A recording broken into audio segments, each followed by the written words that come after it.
Welcome to the Volpe Report podcast, the state's premier public affairs show dedicated to the topics that matter most to Pennsylvanians. I'm your host, Chuck Volpe. Join us now as we speak to this week's guest. The following half-hour show is a paid political program and is not endorsed by this station, management, or staff. The following program is sponsored by Excalibur Insurance Management Services. We welcome to this week's show York County District Attorney Dave Sunday, who is currently the Republican nominee for Attorney General of the Commonwealth of Pennsylvania. Dave is a first-time guest, and we will delve into his background for your consideration as voters. Dave was born in Harrisburg, Pennsylvania, and raised in nearby Cumberland County. Right out of high school, Dave enlisted in the United States Navy. After basic, he was deployed to the Persian Gulf, where he participated in Operation Desert Strike, which was initiated in response to the Iraqi offensive in the Kurdish Civil War. After that mission was completed, Dave was deployed to South America and performed counter-narcotics operations in the Caribbean. Upon his completion of military service, Dave took a job at UPS, while at the same time pursuing his college education. While holding down his UPS job, which helped pay for his tuition, Dave completed his bachelor's degree in finance from the Pennsylvania State University. After Penn State, he went on to the Widener School of Law, receiving his Juris Doctorate in 2007, all the time still working for UPS to pay for his law school tuition. While still in law school, Dave also served as a legal intern at the United Nations Office of the Secretariat. He was assigned to the Department of Peacekeeping Operations. Dave, after a stint as a law clerk to the Chief President Judge of York County, he then went on to serve, having passed the bar exam and as a lawyer, as the Chief Deputy Prosecutor of Litigation for the York County District Attorney's Office, supervising major crime cases in the Felony Narcotics Unit, as well as being an advisor to the county SWAT team. Dave then ran for and won the office of District Attorney of York County in his own right in 2017, and he has served in that capacity for the past 7 years. Dave has also had the honor of being appointed by the United States Department of Justice as a special prosecutor, being appointed Special Assistant United States Attorney for the Middle District of Pennsylvania, where he assisted in prosecuting gang, illegal gun, and drug cases in federal court. We look forward to talking today to Dave about his qualifications and his agenda items and what areas he believes he needs to focus on, with crime being an issue all over Pennsylvania, especially in Philadelphia. Gang violence and other drug-related issues that gangs are involved in have proliferated to northeast and central Pennsylvania. I've done shows on that topic.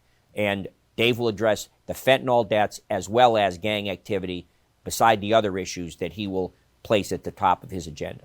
We look forward to having that discussion on today's show. This is the Volpe Report, a weekly news and political interview show examining the latest local, state, and national issues with Chuck Volpe. Insightful, informative, controversial. The area's premier political talk show, the Volpe Report. Dave, welcome to the Volpe Report. It's great to be here. I'm excited to be here. Thank you for having me. Before we get into the issues of your campaign and why you're running for Attorney General, tell the folks stuff they're not going to know about, like your upbringing, your value system, what you learned from your parents, Sure. What you did as a boy to mold you into becoming a prosecutor. And by the way, as they heard in your open, you're a hell of a prosecutor. You're a district attorney, a very accomplished one. But between then, that line between then is adolescence and there, kind of fill in the blanks. No, I appreciate that. And so by way of background, I'm 49. I grew up in central Pennsylvania. My mom's family actually is from Shamokin, which I'm sure a lot of your viewers are familiar with. And Yes. So we have many, many generations of coal miners and a Shamokin family. And so my father is a retired public school teacher. And so, I grew up in really your typical, I'll say, lower middle class home. I was a bit of a knucklehead when I was a kid. I had no idea what I wanted to do with my life. Me too. And so, so when I turned 18, I decided I wanted to join the military. And so I went to the recruiter and I joined the Navy right out of high school. So I was a young man. I was enlisted. I joined the Navy. I was an E1. So for your viewers that know about the military, that's the lowest rank humanly possible. And so I was on a ship. We were a guided missile frigate. We were deployed all throughout the world.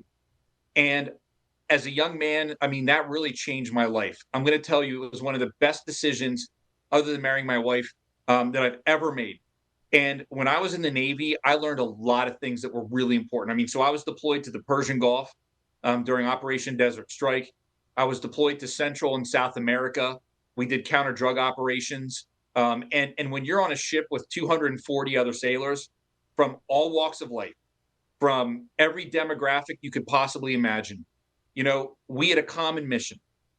And that common mission was something we achieved regardless of anything else because we worked as a team. And Chuck, that's under some of the most stressful, difficult circumstances that you could possibly think of.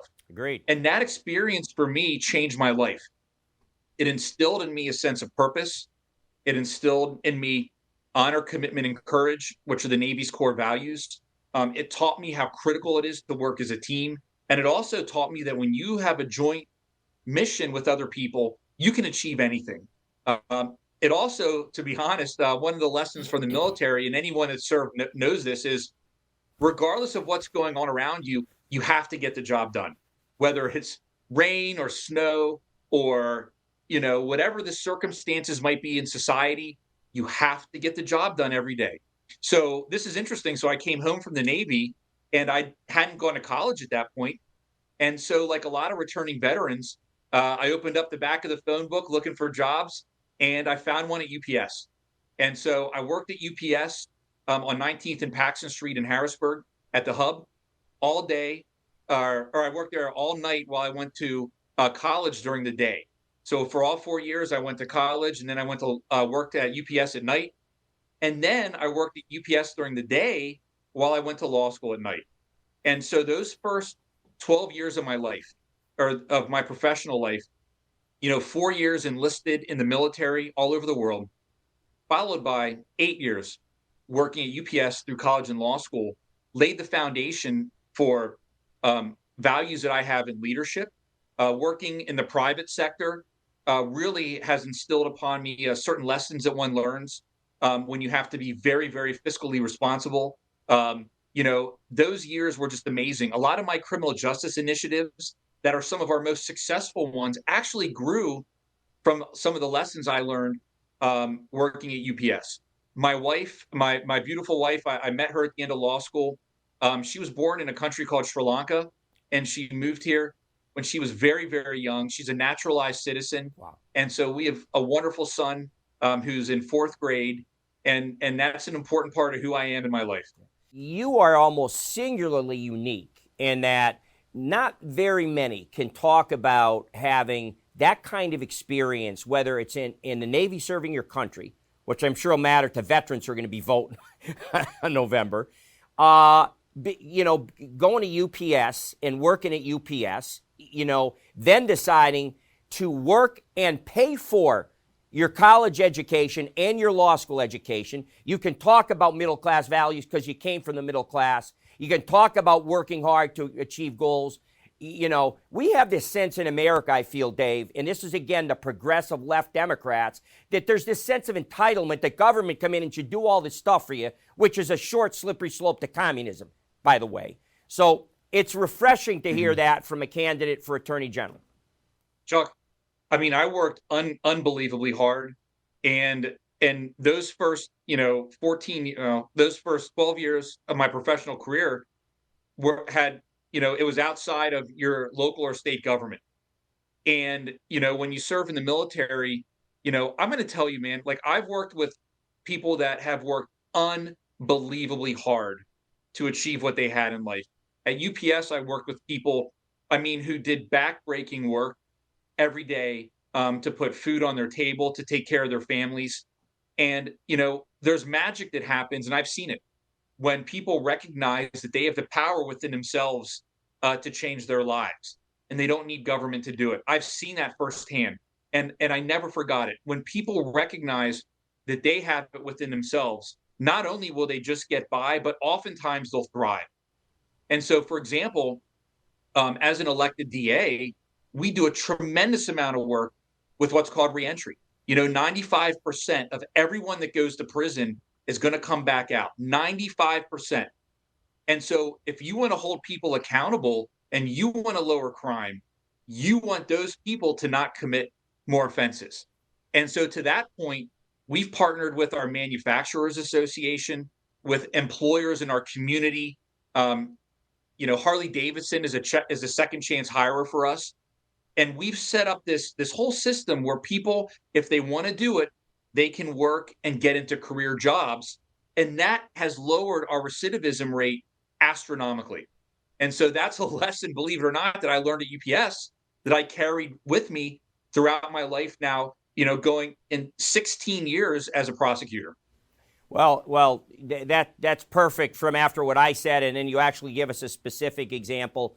Well done. So now let's talk about, now that your qualifications and who you are clearly established, you woke up one day, and I had that same experience myself, so I can, understand, to decide to take on the onerous task of running for a statewide major powerful office, Attorney General. How did that happen? That's a pretty big, that's like deciding, you're going to take up golf. That's something that's about a 2.5 or 3 year commitment. It's a big state, and it's a very, very difficult task. Now, obviously, your background has prepared you for difficult tasks, but how did that all come about? Right. So to begin with, my son's in 4th grade, like I said earlier, and the way I explained it to him, and this is important because, I'm a father and a husband first. My number one job is being a dad. And what I explained to him was that sometimes in life, you have to do things that are unbelievably difficult, even if you're not sure of what the outcome will be, because there are certain battles in life that have to be fought. And for a guy who has spent my career as an attorney in a courtroom, in a courthouse in York County, directly north of Baltimore, which we used to have one of the highest criminal dockets in Pennsylvania. I have spent now 16 years seeing behind the curtain on some of the challenges we face criminally with society. And what I have seen are things that worry me as a prosecutor and as a parent. I mean, when we were kids, if you made a mistake, you might not feel well for a day. In today's world, the reality is, and this isn't political hyperbole, a mistake for a child could equal death. We have 15 people dying a day in Pennsylvania from fentanyl. And so we're at a place where this is very, very serious. And I've been in a courtroom. I mean, I have prosecuted murder cases in front of juries. I mean, to the point, victims that were, a young child, less than one, who was murdered, all the way up to a senior citizen that was murdered, a wife that was murdered, gang members that were murdered, and everything in between. And so when you've looked at juries and you've, lived in this for as long as I have, that this is serious. And Chuck, you have to have serious people that are experts in what they do in these jobs that impact so many people. And I watched it around me, and I never anticipated doing this, by the way. And I sat down with my wife, and I just said, honey, look at this.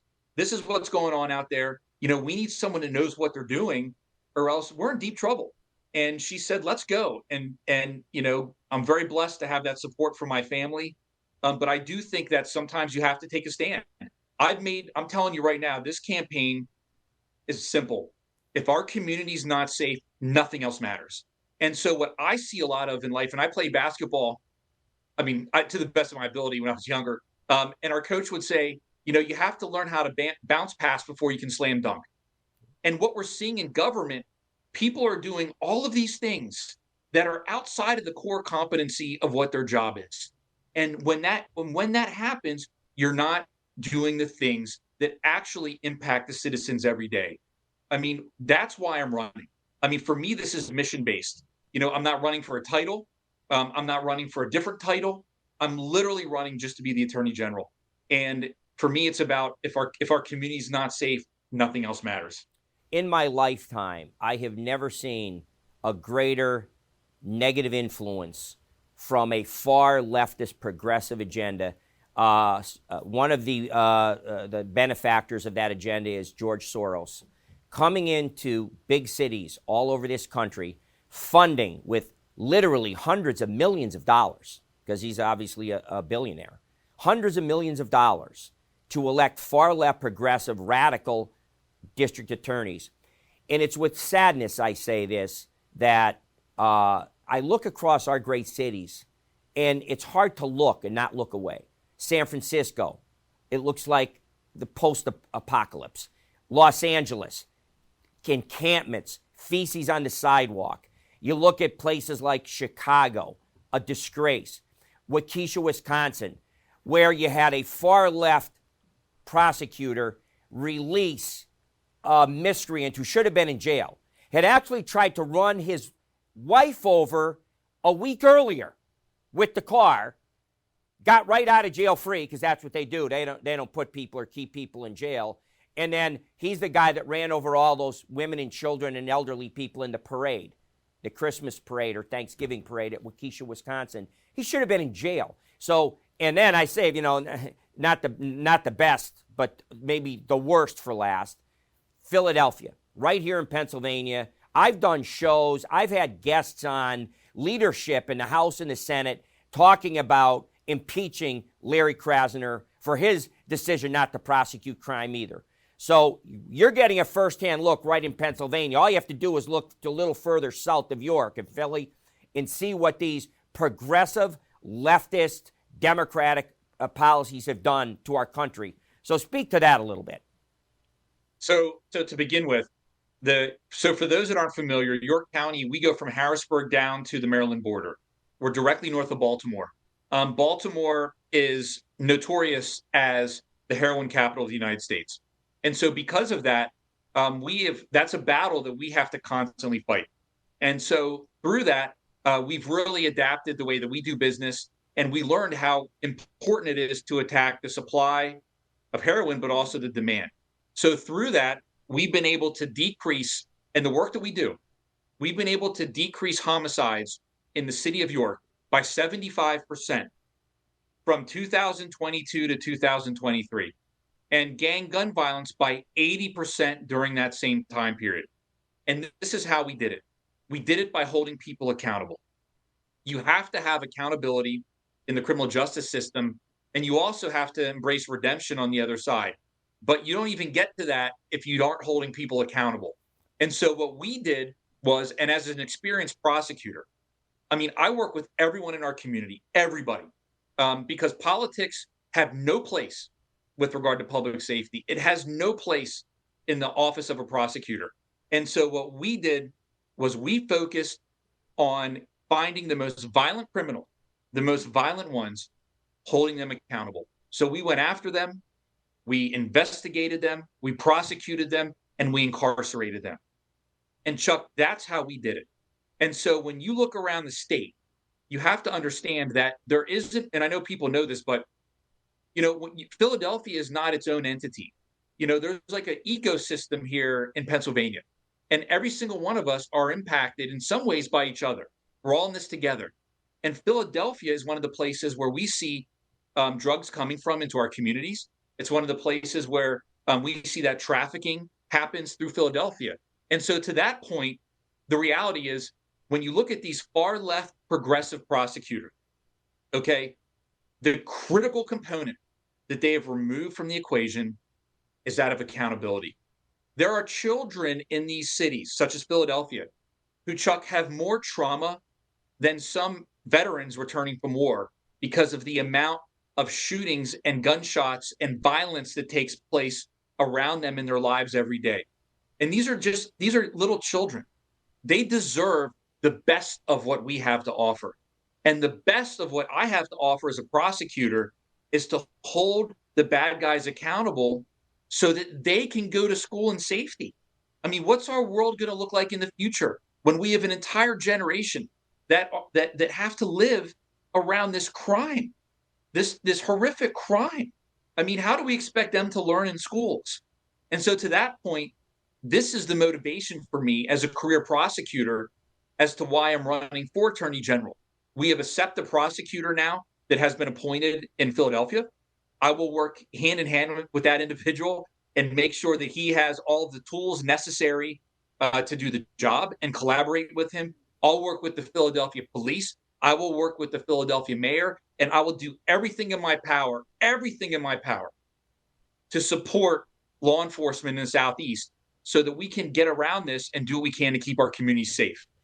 You know, tied to the drug distribution, though, including fentanyl, along with the violence and the murder, is the proliferation of gang activity in Pennsylvania. It's come to Scranton, Pennsylvania, Dave. I did a show, and I had on that show a roundtable discussion.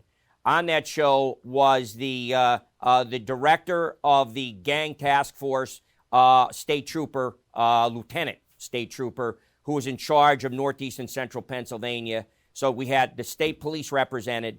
I had Democratic Senator Marty Flynn, who's made gang violence a big issue for him. He's brought funding from Harrisburg to help alleviate and support law enforcement in fighting gang violence. I also had the first assistant district attorney on as well, who's in charge of Lackawanna County's drug task force. And in that that 4-people roundtable, one of the things we were letting people know was, despite our mayor's claim in Scranton, we don't have a gang problem, we have a gang problem in Scranton. It has also spread to Lackawanna County and to northeastern Pennsylvania. These are things I found out that are shocking to me. We have in the school system, Scranton school system, which is high school, of course, 120 known gang members that they have a file on at the state police. We have had more gang-related incidents. Check this out, Dave. More gang-related incidents of violence, whether with a teacher or fellow students, in the Scranton School District than Philadelphia or Pittsburgh school districts. How's that for take your breath away?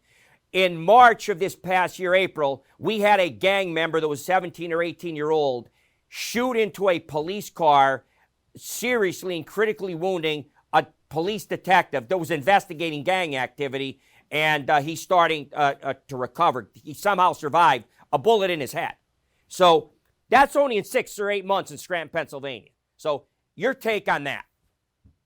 So a couple points I want to make. The first one is that our group violence initiative in York, which is the one that has really done wonders for us and helped us to lower our gang violence rate by 80%, the gang gun violence rate, and our homicides by 75%. We're actually now working with Lackawanna County to share a lot of the insights that we have from York in dealing with our issue. And I'm going to tell you right now that, you don't have a gang problem until you do. And the reality is you absolutely, and this is from experience, okay? For 4 years, I was a special assistant United States attorney, where I worked as a federal prosecutor looking at York large-scale gangs in the city of York and what can we do about it. And so we had a big Operation Sunrise where we investigated with the Pennsylvania State Police and our federal partners a gang called the Latin Kings that set up shop in York. And we arrested and indicted 100 of them.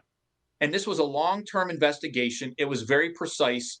And that's something that I bring to the table as Attorney General, having that experience. Now, what I will say is you cannot mess with these issues, meaning you can't let it take root. You have to identify the individual actors that are committing the violence. You must investigate them, and you have to hold them accountable. Because if they realize or believe that they can behave in this way without any repercussions, they're going to keep doing it. It will continue. They're going to be dealing drugs, and they're going to cause a lot of harm in society. I cannot tell you how strongly I feel about the critical nature of aggressively going after violent crime. Citizens do not deserve to be in situations here in the United States of America where they have to fear gang violence around them with their children and their families. It's absolutely, it's not acceptable. And it's one of the reasons why I'm running for Attorney General. Talk about, in the last few minutes we have, other agenda items for you that you'd like to tell the people of Pennsylvania, Sure. and especially in this media market, northeast and central Pennsylvania. So go ahead. So I want to start with, right off the bat, Pennsylvania's got one of the highest populations of senior citizens in the entire country. And as the district attorney and as a longtime prosecutor, I have worked on those cases not only to prevent them, but also in court where I've tried people in front of juries who have stolen money from seniors. The average amount of money that's stolen from a senior in a theft like that is around $38,000. So I don't know about you, but I know if someone stole $38,000 from me, there'd be trouble in paradise. So I can tell you right now, this is unbelievably critical.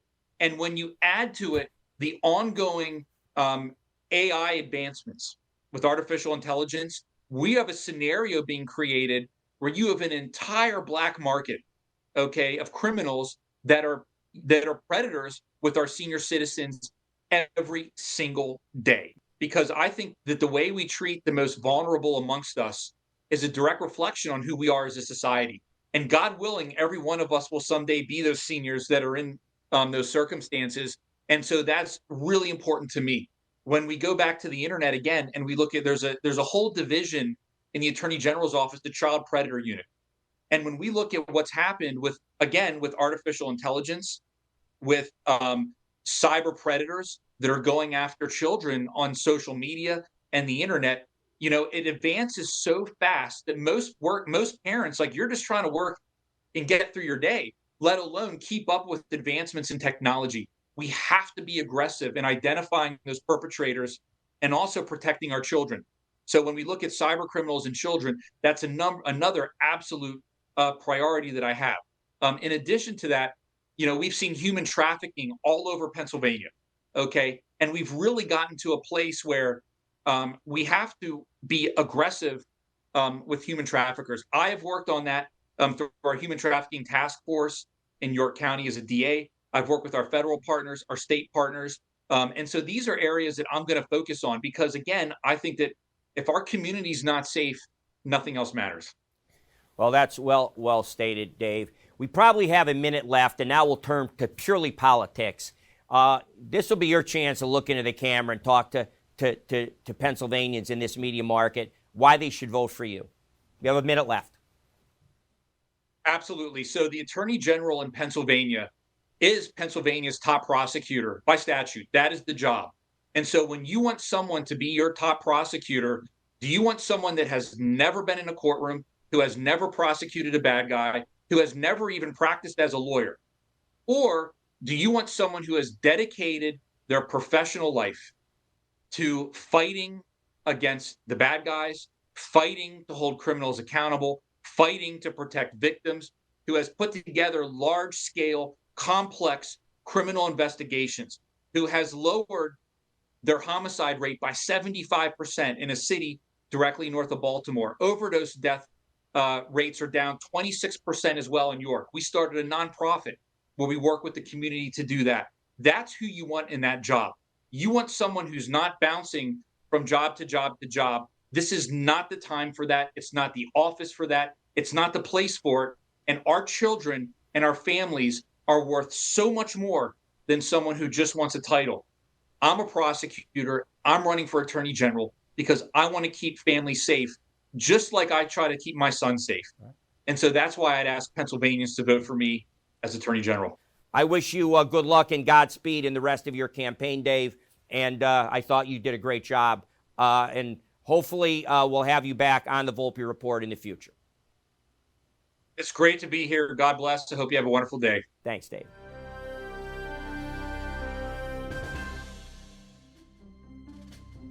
Now there's more places you can see the Volpe Report. Watch every Sunday morning at 10:30 a.m. on Fox 56. Or watch on YouTube at the Volpe Report. More ways to watch. Still the same premier public affairs show dedicated to the topics that matter most to Pennsylvanians. Thanks for joining us for this edition of the Volpe Report podcast. Be sure to visit our YouTube and Facebook pages for upcoming episodes. You can catch up on the Volpe Report podcast on your favorite podcast provider.